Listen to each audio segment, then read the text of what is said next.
Olá, pessoal, tudo bem com vocês? Vamos a mais uma aula ao vivo aqui de flauta e hoje nós vamos discutir um pouquinho o conteúdo da atividade de 18 pontos, que seria o ciclo 5 já. Eu estou antecipando, que aí agora a gente encerra aqui o conteúdo para que vocês possam fazer as atividades tranquilos, tá bem? Então, vamos lá. Na unidade 6, eu vou pular lá para a unidade 6, que algumas unidades ela está falando um pouquinho da didática, que nós já falamos lá atrás. A outra está falando dos métodos de flauta doce, que nós também discutimos aqui ao vivo. E agora eu já vou pular para a sexta unidade, que é musicalidade na performance com a flauta doce. A performance é descrita por Clarke como a constituição e articulação de significado musical, abarcando atributos cerebrais, corporais, sociais e históricos do executante. O pensamento dos autores, segundo uma flautista famosa chamada Luciane Cuervo, que é do Rio Grande do Sul, ela converge para a compreensão da musicalidade como habilidade de gerar sentido musical através da performance. O que acontece? A gente vai falando da flauta doce, mas vale para tudo, eu acredito, né? Na área de canto, de instrumento. A performance, ela constitui significado cerebral, porque eu preciso, né, decodificar a leitura musical. Se eu estou lendo uma partitura, não deixa de ser uma leitura. E isso está envolvendo os dois lados do cérebro. Corporal, porque eu preciso tocar o instrumento. Então, por mais simples que pareça o instrumento, eu estou me esforçando e desenvolvendo a musculatura para executar aquele instrumento. Social, porque se eu estou tocando para uma plateia, né, eu estou lidando com o público, eu estou lidando com a questão da presença de pessoas, que seja numa aula, eu estou lidando com uma pessoa que está à minha frente, ouvindo ou recebendo as instruções de um masterclass para tocar. E histórico, tudo que a gente faz, o nosso som, a nossa técnica, tudo é um histórico, tanto da parte cerebral como corporal, como a parte de vida do executante, que são as aulas que ele teve, os professores que tivemos e temos, os cursos que fizemos. Então, todo o histórico de desenvolvimento da nossa vida na parte musical, ela vai ser transportada na hora que eu vou tocar ou cantar, porque aí vale também, claro, para a voz, que é um dos principais instrumentos, né, e um dos mais bonitos, na minha opinião, que é a voz. E aí, quando a pessoa está executando esse instrumento, seja ele, né, um instrumento musical ou vocal, ele está colocando tudo isso e todas as suas experiências no palco. Nós somos duas pessoas. O eu é aquele que parece dar as instruções. O comigo mesmo é o que executa, é o realizador inconsciente e automático. O que é automático? A gente tem certos exercícios técnicos que são próprios de cada instrumento. Por exemplo, na flauta, a gente tem algumas escalas para desenvolver agilidade, que nós vimos até na aula passada, e a gente tem alguns exercícios de ritmos, eu falo ritmos dactílicos, que são exercícios técnicos específicos que nos ajudam nas sonatas, por exemplo. E eles são muito parecidos. Se a gente pega lá o Bach, pega o Vivaldi, pega o Telemann, tem algumas estruturas rítmicas que são muito parecidas. Às vezes só muda a tonalidade e às vezes até a tonalidade é igual. Então, se eu executo esses exercícios antes, né, vira um automatismo. E aí eu consigo executar sem sofrer. Por quê? Porque eu já treinei isso nos exercícios técnicos. Então, a gente tem que encontrar uma forma de equilíbrio, que é difícil quando a gente está nervoso e tem que tocar, para superar as nossas limitações e dificuldades, né? Porque, por mais que eu esteja seguro, que eu decorei a peça, quando eu vou tocar, aí tá chegando aquele trecho que a gente tem mais dificuldade. Aí o que acontece? Parece que o cérebro fala assim, nossa, tá chegando, tá chegando, tá chegando. Aí você perde exatamente naquele compasso. Por quê? Porque você está preocupado com o futuro, você não está preocupado com o presente. O que eu estou fazendo no agora, né, que eu estou lendo a leitura musical, eu tenho que focar naquele momento presente. Se eu preocupar com o que eu errei lá atrás, a minha execução vai desandar. Se eu preocupar com o compasso que está chegando 2 para frente e eu sei que aquele compasso sempre eu estou errando, isso vai fazer com que eu erre. Então, a gente tem que tomar muito cuidado com essas pegadinhas. E como que a gente melhora isso? Treinando, executando, né? Então, a respiração é a primeira coisa que vai fazer a gente acalmar, focalizar mais a questão da atenção e a mente focar no aqui e agora. Porque é aí que entra a ansiedade, né? A ansiedade acontece porque ou eu estou preocupado com o que eu errei ou com o que eu vou errar. Eu não estou preocupado com o que eu estou tocando agora. E aí acontece isso. Então, é muito comum a gente ter trauma de um trecho musical, ter trauma de uma peça que toda vez, né, foi apresentar e não tocou bem, aí ficou aquele trauma na mente, né, eu não vou conseguir realizar mais aquela peça daquele autor. Então, toda vez que aparece aquele trecho na peça, inconscientemente, a nossa mente é bloqueada. E aí aquele trecho eu não consigo tocar. Por quê? Porque eu estou sempre preocupado com o que vai acontecer. Se eu mudar o foco e preocupar com agora, eu vou melhorar a minha performance. Eu sei que isso é difícil, né, para todos nós, mas é um exercício de treinamento. E concentrar-se também no seu potencial. É claro que eu vou me comparar, vou falar aqui da flauta, com a Michala Petri, que é a melhor flautista do mundo. A execução dela é fantástica, mas eu não sou a Michala. Ela estuda de 8 a 10 horas de flauta por dia, ela tem um repertório técnico magnífico, flautas de madeira, que ela faz apresentações. Se eu me comparar a ela, eu vou me achar um nada. Só que eu sou professora de flauta. O que eu gosto? Eu gosto muito de dar aula para criança, adoro. É uma coisa que eu gosto muito. Então, assim, a gente tem que pensar nisso. Ter pessoas com nomes renomados, de referência técnica para a gente melhorar, para a gente, né, se inspirar na hora de estudar, mas não se comparar. Eu não sou a Michala e ela não é professora de criança. Pode ser que se jogar ela numa turma, numa escola regular, ela não saiba o que fazer. Gente, estou dando um exemplo, tá? Então, assim, por quê? Porque ela nasceu para ser performance, para ser instrumentista, para tocar, para viajar o mundo afora tocando flauta. Ela é uma excelente flautista, é a melhor do mundo. Então, concentrar-se no nosso potencial é uma coisa. Ficar o tempo todo se rebaixando, comparando com um músico famoso, né, que é o melhor da nossa área, é outra coisa. Né? A gente ter a questão de saber mesmo qual é o meu limite. Às vezes eu não tenho muita agilidade no instrumento, mas eu tenho um som lindo. E outras pessoas têm uma agilidade maravilhosa e às vezes desafina numa nota grave ou numa nota aguda. Cada um de nós tem um ponto positivo e um negativo. E respeitar o limite técnico. Se eu não tenho muita agilidade, eu vou escolher Bach para apresentar na minha formatura? Não, eu vou escolher alguma melodia mais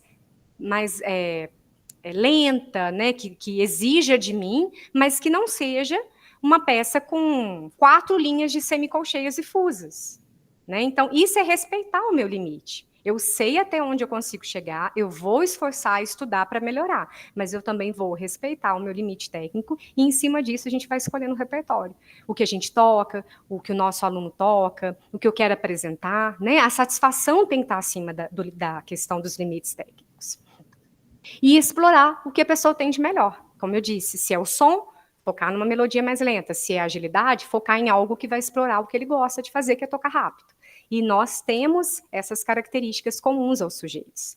E a ansiedade e instabilidade, ela mostra dificuldade para aceitar processo, visualizar meta para alcançar. A ineficácia na ação é a falta de fé nos resultados, é aquele pessimista. Ah, eu não vou estudar, não. Ah, eu vou largar essa flauta aqui porque eu não consigo fazer nota aguda, não. Ah, não sei fazer, não. Mas ele também não tenta, não faz nota longa, não se esforça. E tem aquele que é dependente. Ele faz pouco por si para superar as dificuldades, mas prefere o apoio constante. É aquele que fala assim, não, se o professor não tocar junto, eu não apresento, não. Ah, não, professor, se você não tocar junto, eu não toco, não. Então, aí tem uma dependência. É muito legal a gente tocar com um aluno, é muito legal a gente dar o apoio, mas a gente não pode deixar que ele tenha essa dependência. Senão, como que ele vai fazer quando ele não for mais daquela classe, não for mais daquele curso? Né? Então, a dependência excessiva também não pode existir. E nem a ansiedade excessiva, porque vai atrapalhar os nossos resultados. Quais são os fatores que promovem o desenvolvimento da musicalidade, segundo a Luciane Cuervo? A decodificação. O que é decodificação? Os códigos musicais com conhecimentos teóricos do executante. A mediação, ela é o código que é transformado em sistema significativo. E a realização é a performance mesmo, é a execução instrumental, é a interpretação completa da obra. Na decodificação, a gente poderia citar a partitura, por exemplo, né? O código musical, a nossa leitura musical. Na mediação, eu transformar essas figuras em frases, em períodos, isso é decodificação. E com isso a gente tem também os estágios de envolvimento, né? Que são A prática de leitura à primeira vista, todos nós passamos por ela, né? A gente vai tocar uma música que a gente nunca viu, não conhece, nunca tocou. Isso é à primeira vista, todos os instrumentos. Alguns desenvolvem mais que outros, como o piano, né? Geralmente no curso técnico, dependendo do curso intensivo, tem uma aula só de leitura à primeira vista, para treinar a leitura, e mais uma aula normal de performance, né? Então, é a performance atuada pelo músico sem estudo ou preparação prévia. Então, com isso eu faço o quê? O treinamento e o rendimento da minha leitura, ele vai melhorar cada vez mais, porque eu vou desenvolver isso, né? Querendo ou não, as músicas que a gente toca muito, a gente acaba decorando. Então, esse é o objetivo da primeira vista, a gente ler partitura. Como que eu posso melhorar? Aí vocês sabem, todo mundo faz isso, às vezes sem pensar muito também, eu faço porque foi instruído assim ao longo das aulas de instrumento. Eu posso separar trechos ou frases definidas, eu posso fazer uma fragmentação de frases menores, né, de caráter par relativo ao número de compasso, as frases que são número par é mais fácil, claro, de fazer essa divisão, as frases mais complexas têm adição de nota de passagem, a configuração de altura. Então, como eu disse anteriormente, né, algumas partes da música, você fala, nossa, parece que eu já toquei isso, aquilo está ligado com movimentos de altura de escalas, arpejos, ou ritmos daquitíricos que o nosso cérebro já decora. Por isso é importante o estudo técnico de qualquer instrumento musical, mesmo a flauta doce. O estudo de escalas e arpejos, ele vai desenhar a memorização de estruturas rítmicas, de notas, né? Se aparece lá 4 bemóis. Se eu treino uma escala primeiro, como a gente viu na aula passada, faço variações, eu estudo bastante escala, quando eu bato o olho na armadura, eu consigo tocar qualquer tom, eu consigo sentir segura na leitura musical. Aqui eu vou dar um exemplo bem simples. É lógico que numa sonata seria, né, mais complexo, mas só para entender. A nona sinfonia, né, eu tenho a frase A.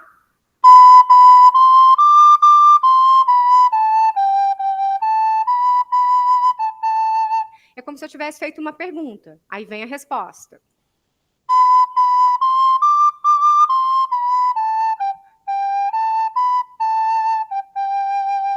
Se eu entendo isso como frase, como pergunta, como resposta, a minha interpretação vai ser melhor.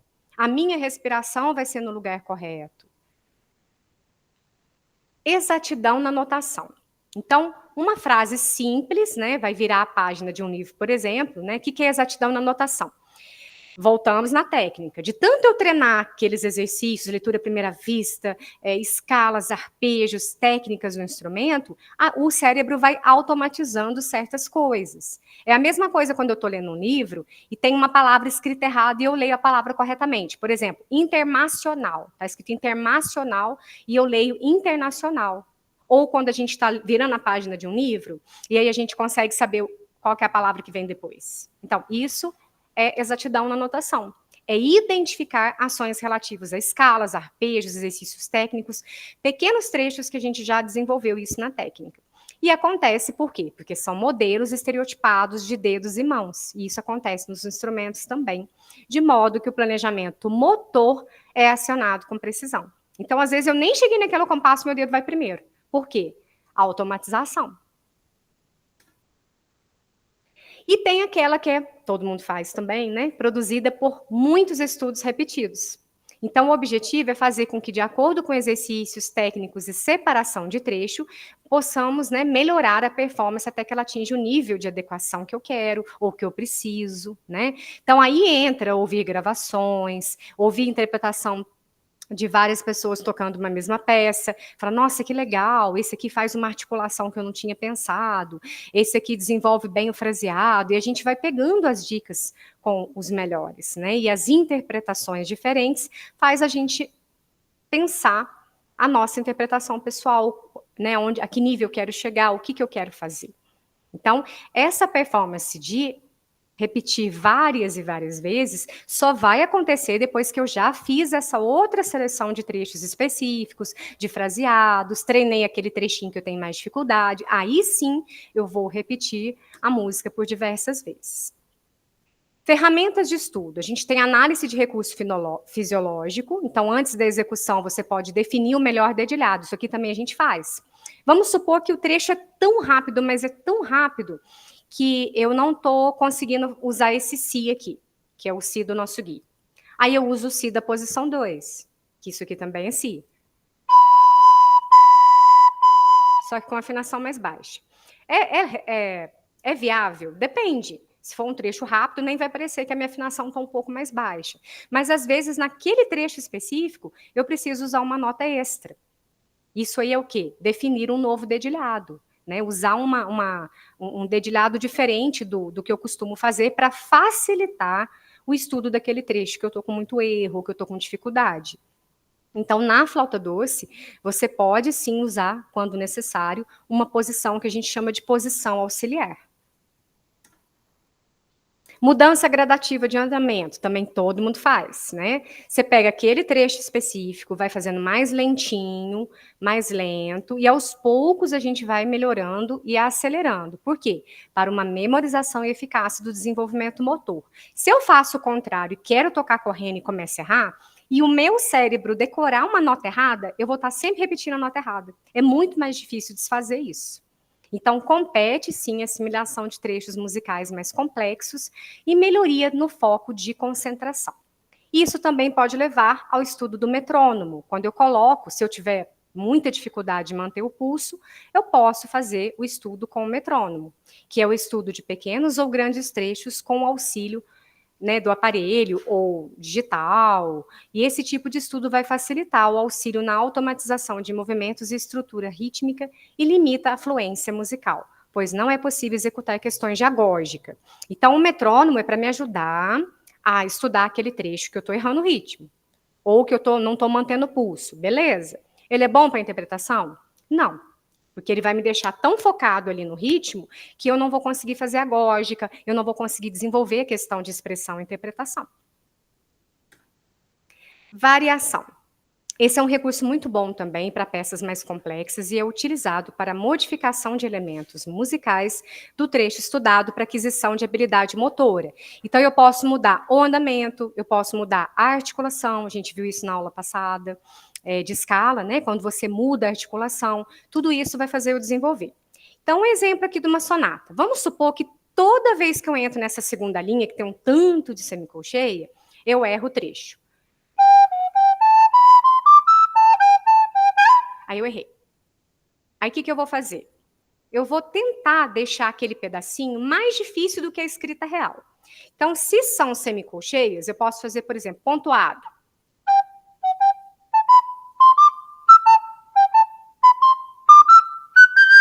Parar no sol aqui. Aí depois eu vou fazer como se fosse que altera.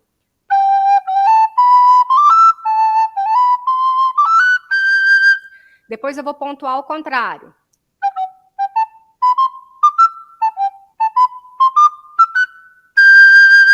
Depois eu vou fazer colcheia.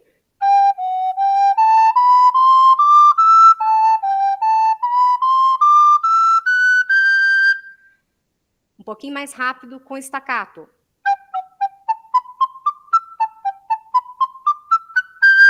Agora eu vou tocar o ritmo real.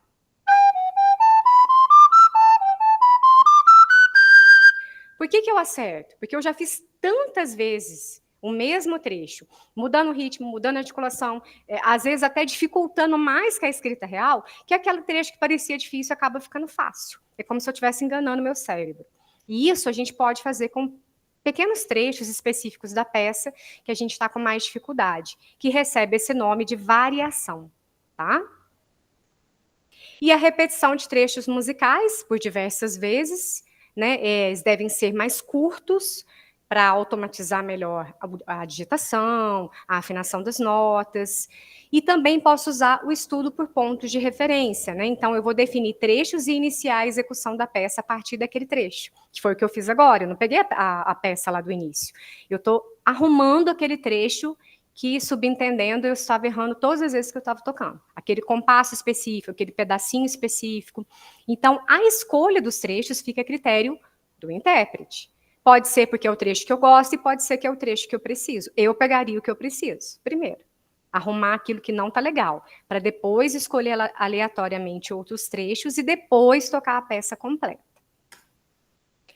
Repetição da peça, fiz tudo isso, fiz vários recursos para que eu fique bem nessa sonata, aí eu vou executar a peça por completo. a minha respiração está melhor, a minha articulação está clara, a sonoridade está boa, arrumei o trecho que eu errei, arrumei a automatização dos trechos difíceis. Aí sim, você pode repetir por inúmeras vezes se necessário. Às vezes tem gente que até decora, isso é legal, tá? A memorização da peça, claro. Aí sim vai facilitar o processo de memorização e evocação. Outra forma também simples que a gente pode fazer, né? Às vezes você está ansioso para aquele espetáculo, para aquela apresentação. Às vezes você chama o pessoal da sua casa, né? Quem está ali, gente, eu vou tocar para vocês. Vai lá e toca a música completa ou um pedacinho. Aí tá lá na escola. Aí vai lá, professor, vamos lá na sala X. Aí você não conhece ninguém. Aí o professor fala, gente, dá licença, só, trouxe meu aluno aqui para tocar esse pedacinho da peça que ele está estudando, ele tem apresentação semana que vem. Então, essas pequenas apresentações para grupos restritos, de preferência gente que você nem conhece, vai fazer você ganhar autoestima. Você pode até errar, mas é até bom que aquilo que você errou, você vai consertar no seu próximo estudo. Então, o intérprete escolhe um grupo pequeno e pode ser desde familiares, colegas, conhecidos ou desconhecidos, até mesmo um grupo de uma sala que não é a aula dele. Vai tocar na aula de outra pessoa, um determinado trecho ou a obra completa, se ele quiser. Isso ajuda demais. E as ferramentas idiomáticas são as técnicas de estudo em particular para cada instrumento. Aí vem estudo de pedal para piano, estudo de mão esquerda separado com mão direita para o violão, estudo de escalas para o instrumento de sopro. E as ferramentas idiomáticas são recursos que cada instrumento em particular tem, né, para que a gente melhore o nosso som, o nosso ritmo, a nossa performance.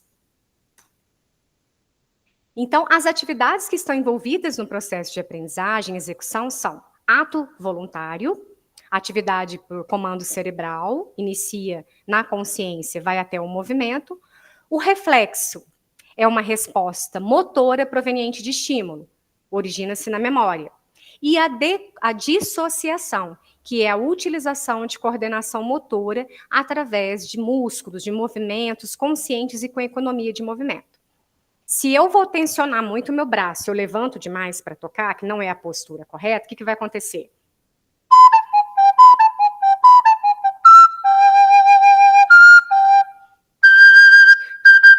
O que vocês acham que vai acontecer no final do chorinho? Vou sair com dor no ombro. Por quê? Eu estou tensionando o músculo desnecessário. Eu estou forçando um dedo mais que não precisava para tocar flauta. Eu estou forçando tanto o dedo que está o sinal na mão e está ficando roxinho. Tudo que eu fizer em excesso, envolver mais músculos que o necessário, eu estou utilizando músculos e não estou fazendo economia de movimento. Eu estou causando uma tensão muscular. Então, a gente tem que tomar muito cuidado com relação a isso. A automatização é através de ações e atitudes conscientes, que a gente adquire pelo estudo, nós falamos aí. A compreensão é o entendimento das estruturas de forma e da forma razão. E a evocação é a utilização de conhecimentos exteriores à obra, que pode sim influenciar na compreensão. O que é exterior? O estudo da história daquela música, o estudo da história daquele compositor X que eu estou tocando, isso é evocação. Eu estou buscando um elemento exterior à peça para me ajudar na utilização, na minha performance, no meu desenvolvimento no instrumento, tá? E a ansiedade, né? A gente falou de ansiedade, falou de performance, né? O que é ansiedade? Ela é um estado emocional com componentes psicológicos e fisiológicos que faz parte do espectro normal das experiências humanas, sendo propulsora do desempenho. A gente percebe que as mulheres, de uma forma geral, elas têm muito mais, né, essa questão da ansiedade, mas isso é super normal de ser humano. Qualquer pessoa em determinado situação, ela pode desenvolver um pouco de ansiedade. Agora, o pânico é outra coisa. O pânico, ele enfatiza o efeito produzido por um perigo. Então, ele não tem uma preparação cognitiva, já é outra coisa. E a gente tem que ficar muito atento, né? Porque a gente não pode deixar que essa ansiedade ou que as dificuldades no instrumento se transformem em pânico. Os fatores que contribuem para a ansiedade, o que é? A personalidade, né, igual eu falei, já é típico das mulheres, ser um pouquinho mesmo, que pois pode influenciar. É individualizada, porque cada indivíduo reage de uma forma. O perfeccionismo, que é uma coisa bem mesmo de músico, né? A gente gasta muita energia no processo de avaliação, a gente, né, às vezes se autodeprecia, porque errou um trecho que a gente já tocou tantas vezes e nunca tinha errado. Então, tomar muito cuidado com o perfeccionismo, principalmente na execução do instrumento ou do canto. A tarefa, né, quanto mais alto o nível da tarefa, mais alto é meu traço de ansiedade, porque eu vou achar que eu não vou conseguir, né? Então, a individualidade tem que ser observada. Situação, também encontra-se variações de indivíduo para indivíduo. Artistas com fobia social são geralmente mais ansiosos, claro, em situações solo, do que os que não apresentam fobia. E é claro que se a pessoa tem isso, eu não vou colocar ela para fazer isso no palco. Eu vou tocar junto com ela, até ela adquirir uma certa segurança para fazer, tá? E os fatores que influenciam a prática de performance. Motivação, sempre, através da motivação, eu vou estar tentando melhorar cada vez mais. Não é mascarar erro, é motivar. O que é motivar? Você errou aqui, mas não tem problema, vamos pegar outro chorinho que no próximo vai ficar melhor, a gente vai fazer uma apresentação legal, vamos estudar essa escala. É muito difícil. Não, mas vamos estudar, porque aqui você vai desenvolver melhor e memorizar mais o si bemol, que você está com dificuldade, nós vamos conseguir. Concentração, a gente vai desenvolver dentre as dicas que foram colocadas, né? Respirar melhor, tentar não ficar ansioso, separar trechos, né? Se eu estou com uma concentração bem treinada, eu tenho menos chance, né? Nós somos humanos, mas menos chances de estar propício ao erro. E a intuição. Aí a intuição é muito discutida, tá? Eu não vou entrar muito aqui. Algumas pessoas acreditam e outras não. Algumas pessoas acreditam que as composições e a interpretação é uma coisa um pouco meio que matemática. É um treino, você faz aquele treinamento, você estuda sobre aquilo, e você fica bom naquilo, e você faz isso de uma forma que influencia tecnicamente. E outras pessoas acreditam na intuição, que é a interpretação pessoal. Né? O meu som é diferente do fulano, né? Aquele tem um som mais aveludado, o outro assim assado, tem um som diferente. Então, essa questão da intuição, ela não é aceita como uma das questões discutidas em música, mas ela é citada, né? Porque muita gente acredita também nesse processo aí de intuição. Bom, pessoal, dei um resumo rápido aqui, né, do capítulo todo, mas qualquer dúvida que vocês tiverem, tá? Esse assunto é o referente à atividade de 18 pontos, mas é claro que vocês têm aí como consulta o próprio guia de estudos, ok? Alguém quer fazer alguma pergunta referente ao que foi colocado aqui? Tem alguma dúvida? Não? Bom, pessoal, então, muito obrigada pela presença, em especial hoje, que é a nossa última aula ao vivo, por terem ficado até o final. Meu muito obrigada pelo carinho. Parabéns àqueles que estão, né? Mesmo que não goste tanto, mas está empenhando aí no processo pequeno da flauta doce, mas eu estou gostando bastante das correções, tá joia? Um abraço para vocês e continuamos aí, né, nos atendimentos das correções, os comentários, o que vocês precisarem, eu e o tutor Éder estamos à disposição. Eu só vou encerrar a aula ao vivo. Boa noite para quem não tem dúvida. Obrigado. Espero que até uma próxima disciplina. Boa noite, pessoal. Tudo de bom. Valeu, amigos. Boa noite. Tchau, tchau. Até a próxima.